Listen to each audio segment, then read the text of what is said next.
All right, I'm gonna go on record and say that I think I have the most useful single resource in behavior analysis that's out there.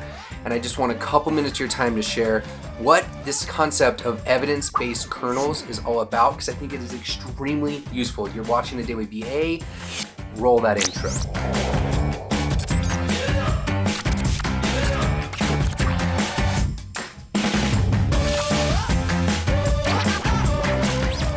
All right, so you're one of the 25,000 newly certified behavior analysts, and you're trying to get your chops and figure out where it is that you're gonna go with your programming, how to help somebody out, and you're running into these issues because you just don't know exactly what to read and where to go.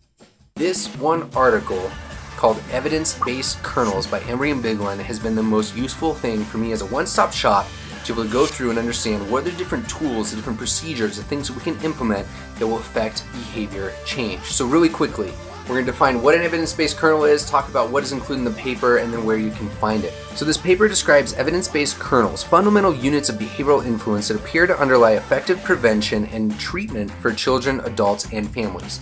Pretty crazy, right? I read that directly quoted from the article. So what these are the fundamental units, the very basic steps of what you need to implement. And if you were to take any of those out, they would fall apart.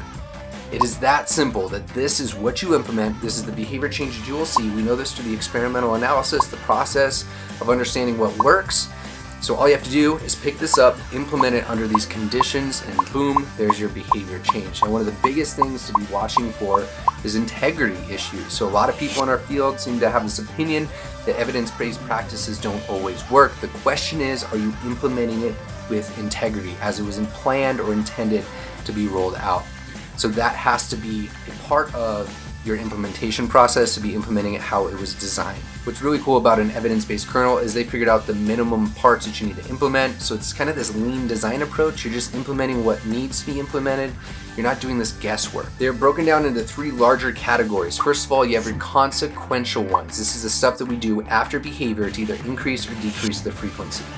The next one is your antecedent interventions. These are things that we do to prevent or alter the conditions for some sort of behavioral pattern. And the final one, kernels affecting our behavior primarily through our physiology. So check the article out down below. If you're pressed on time, go to the tables about halfway through, and they list it in a very nice, succinct fashion where you can see what is useful.